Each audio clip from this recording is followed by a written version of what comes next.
CFO Radio, la web radio 100% dédiée aux directeurs administratifs et financiers, co-animée par Alain Marty et Richard Fremder, en partenariat avec BDO France, Sage et Keshutter.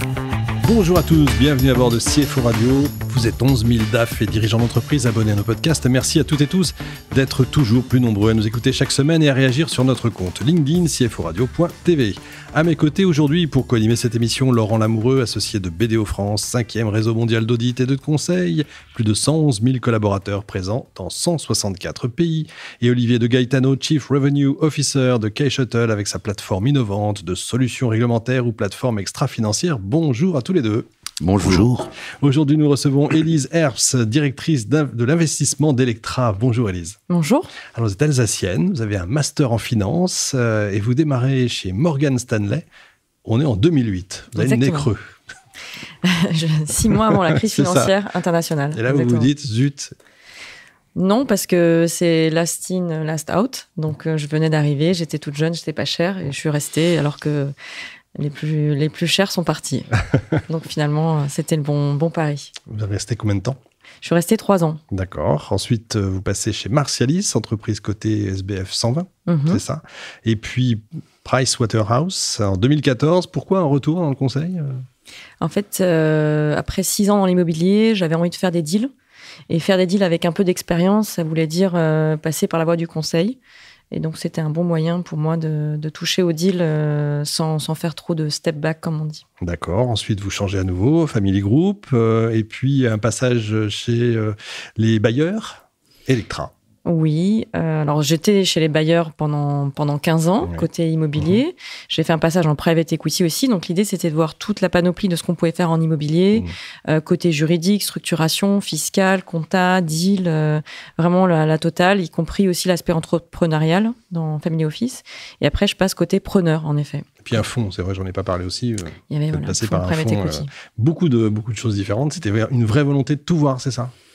Un peu un tout côté... voir, tout connaître. Alors, Serge Wimbert disait le côté intensité. Donc, quand je perdais l'intensité, j'avais besoin d'en retrouver ailleurs. Mais je pense qu'il y a aussi un côté curiosité. D'accord. Electra, c'est quoi exactement ? Alors, Electra est un opérateur de bornes de recharge rapide pour véhicules électriques. Donc ça, c'est le nom officiel. Concrètement, on a des stations de recharge rapides que vous pouvez trouver un petit peu sur les autoroutes françaises, mais un peu partout dans les centres urbains, périurbains, tout en Europe, enfin, dans 9 pays partout en Europe. Génial. Même à Paris Tout à fait. Dans les sous-sols des parkings Indigo, par exemple, mais aussi en surface, dans les parkings Indigo et un peu partout. Dans Paris, intramuros, c'est tout autour de Paris. On en parlera après l'émission. Je veux savoir où elles sont, ces bornes. Il y a une appli. Combien de salariés aujourd'hui ? On a 250 salariés dans les 9 pays européens. Bon, on va voir ça en détail. Olivier. Élise, vous avez été lauréate du trophée des leaders de la finance. Quel a été l'impact ? Comment ça rejaillit favorablement sur ce que vous voulez, la société, votre carrière ? Racontez-nous l'histoire. C'est difficile de sortir dans la rue maintenant. C'est sûr que je signe beaucoup d'autographes. Ça n'a pas un impact fondamental de gagner des prix, surtout que c'est visible de la communauté financière, mais pas forcément du grand public. Et c'est amusant parce que moi, j'ai toujours essayé de ne pas être catégorisée comme DAF. Jamais vraiment occupé le métier de DAF jusqu'à présent. J'étais plutôt COO, ou voilà, j'avais un métier un peu plus opérationnel que juste DAF.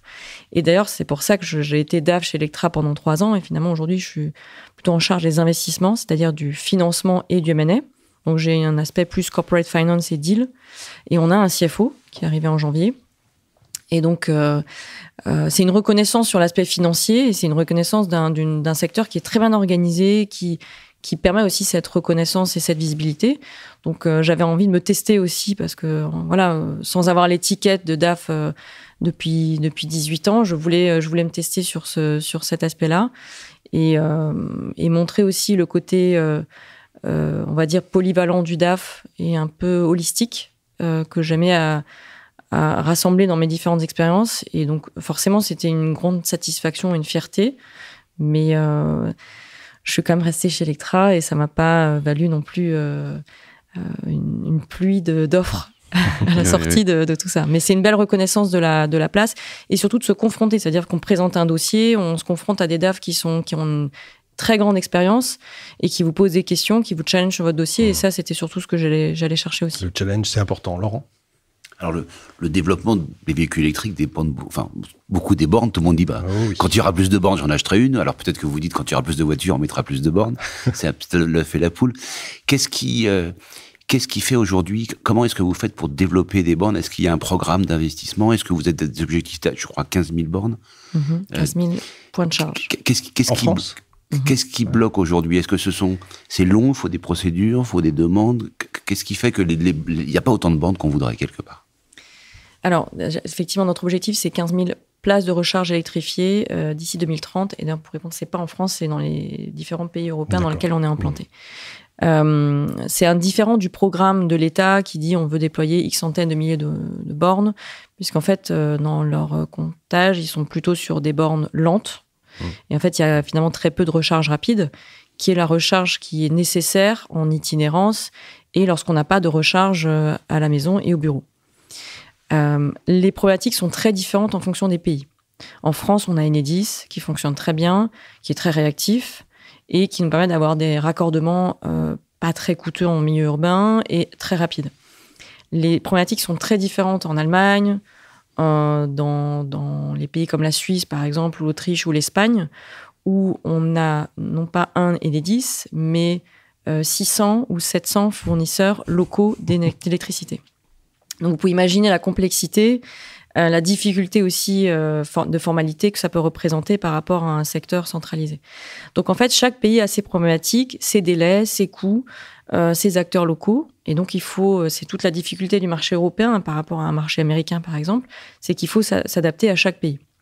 Alors, nous, on a ce plan, avec évidemment un découpage qu'on n'a pas forcément publié, mais qui assez logiquement suit chaque marché européen, où on a un poids assez fort en France parce qu'on a commencé très tôt et que c'est un marché, on va dire, sur la voie de la maturité. On a un fort poids à terme sur l'Allemagne et ce qu'on appelle la région d'Ar en général, c'est-à-dire Suisse-Autriche. On est aussi sur les Pays-Bas, qui est un pays en avance sur l'adoption du véhicule électrique. Et après, on a des marchés un peu plus petits, j'allais dire en taille, l'Italie, l'Espagne. Et entre les deux, on a un marché qui fonctionne très très bien, sur lequel on est très en avance et qui est assez recentré géographiquement, c'est la Belgique. Et là, on a gagné un gros appel d'offres qui a fait qu'on a pu se déployer très rapidement. Donc, chaque pays a sa vitesse, ses problématiques. Ça dépend aussi du moment où on y est arrivé, finalement. Des sites qu'on a pu gagner assez rapidement ou pas. Et donc, en Italie, on a un plan beaucoup avec les municipalités. On travaille énormément avec les municipalités. On a une personne dédiée sur ça. Alors qu'en France, on n'a quasiment pas de municipalité signée. Dans les autres pays, c'est beaucoup plus anecdotique aussi. Donc, c'est vraiment adapté à chaque pays en fonction des problématiques, de l'adoption, de la vitesse du marché. Et pour l'utilisateur, on va dire lambda, on a l'impression d'une espèce de Far West. Il y a une borne où c'est au kilomètre, au kilowattheure, une autre c'est à la minute. C'est un peu... qui décide de ça, en fait? Il y a une loi aujourd'hui qui s'appelle la FIR qui a réglementé tout ça. Normalement, sur la recharge rapide, c'est au kilowattheure. On n'avait plus de recharge à la durée. Donc, normalement, ça a été normalisé. Et ça rejoint aussi un autre point dont vous parliez tout à l'heure. Aujourd'hui, en France, concrètement, moi je suis utilisatrice de véhicules électriques par voie de fait depuis peu, et comme un peu tout le monde, j'ai eu cette crainte de me dire mais est-ce que je vais réussir à m'adapter? Déjà, il y a un confort de conduite qui est quand même assez agréable. Voilà, visiblement, je ne suis pas la seule à le dire. Absolument. Il y a effectivement cette appréhension comme tout changement. Moi, j'ai aussi eu peur de changer quand je passais au smartphone après le BlackBerry. Enfin voilà, il y a toujours cette appréhension. Mais en réalité, c'est une adaptation déjà qui est nécessaire pour... déjà, l'électricité, on en fabrique, du pétrole, on n'en fabriquera jamais. Donc, il faut quand même avoir une souveraineté énergétique à laquelle il faut penser. Et aujourd'hui, on n'y pense pas assez, mais peut-être qu'un jour, on devra y penser un peu plus. On a quand même, je ne sais pas si vous êtes proche des quais ou autres, on a cette nuisance sonore qui gêne peut-être plus de personnes que d'autres, mais moi, je trouve qu'il y a une nuisance sonore, il y a une nuisance dans la pollution dans les villes. Donc, je pense qu'il y a quelque chose à faire, quoi qu'il arrive. Est-ce que le véhicule 100% électrique est la bonne solution ? Il y a des régions dans le monde, des zones dans le monde où on s'est posé moins la question et on est allé assez vite du véhicule thermique au véhicule électrique. Et pour ainsi dire, la pilule a été moins difficile à avaler, alors qu'aujourd'hui, on a commencé, nous, en Europe, beaucoup plus tôt et on met beaucoup plus de temps, finalement, à y arriver. Et donc, on se retrouve dans un ventre mou un peu désagréable pour tout le monde où On ne sait pas encore trop s'il faut laisser tomber, et c'est pareil pour les opérateurs oil and gas de stations de service. Ils ne savent pas trop s'ils doivent rester ou pas, s'ils doivent vendre ou pas. Il y a un ventre mou qui est désagréable pour tout le monde. Et à un moment donné, il faut se dire, voilà, il faut une solution pérenne, qu'on soit capable de soutenir en termes d'électricité ou d'énergie, quelle qu'elle soit. Et aujourd'hui, le véhicule électrique est celui qui semble être le plus, on va dire, le plus abouti. Ce n'est pas l'hydrogène qui est encore abouti pour les véhicules légers, on va dire.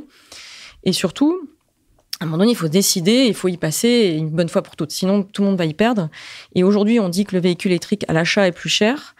Justement, il y a des zones où il y a beaucoup plus de concurrence, comme en Asie, où c'est plus du tout le cas. Le véhicule électrique est beaucoup moins cher parce qu'il est drivé, parce qu'il y a cette compétition. Parce qu'on a dit, voilà, à un moment donné, on y passe et c'est terminé. Tout le monde est passé à la nouvelle technologie. Et aujourd'hui, les véhicules sont moins chers à l'achat. Et c'est pour ça qu'il y a des tarifs, d'ailleurs, pour les empêcher de venir chez nous, pour protéger notre secteur automobile. Et en l'occurrence, après l'achat, on sait déjà que c'est moins cher d'avoir un véhicule électrique pour recharger. Olivier. J'ai vu que vous aviez aussi une stratégie de partenariat. Et je me demandais quel était le business model lorsque vous nouez un partenariat avec un distributeur de voitures. C'est quoi la proposition de valeur commune ? Alors, il y a plusieurs sortes de partenariats. On a des partenariats business avec effectivement des concessionnaires de véhicules. Ça fait partie des propriétaires fonciers qui souhaitent mettre des bornes sur leur station et qui souhaitent promouvoir le véhicule électrique. On a aussi d'autres partenariats fonciers avec des opérateurs retail, avec des opérateurs d'hôtels, avec des foncières en général, des opérateurs, le secteur dans lequel j'évoluais justement avant. Aujourd'hui, on signe des baux avec tous ces acteurs-là dans toute l'Europe. Et ensuite, on a d'autres partenariats qui sont des partenariats financiers. Parfois, on peut même conjuguer les deux. Un bailleur peut être aussi partenaire financier et faire une joint venture avec nous pour cofinancer les bornes et les stations de recharge. Puisqu'il faut dire que Electra est une infratech, donc elle a de l'actif réel, qui est assez similaire à ce que je faisais en immobilier avant. On achète les stations, on achète les bornes, on fait construire les stations et on détient l'infrastructure et donc l'actif, et on loue les emplacements. Ça, c'est notre business model. Donc on a plusieurs types de partenariats, fonciers, financiers, et parfois, ça peut être aussi des partenariats avec des flottes ou du B2B, non pas sur du foncier, non pas sur du financier, mais des partenariats pour la recharge électrique sur notre réseau. Élise, vous êtes formidable, franchement. Et puis, on va discuter après l'émission. Merci également à vous, Laurent et Olivier. Vous êtes formidables aussi. Fin de ce numéro de CFO Radio. Retrouvez toute notre actualité sur notre compte LinkedIn. On se donne rendez-vous mercredi prochain, 14h précise, pour accueillir un nouvel invité. L'invité de la semaine de CFO Radio, une production B2B Radio en partenariat avec BDO France, Sage et Keshetel.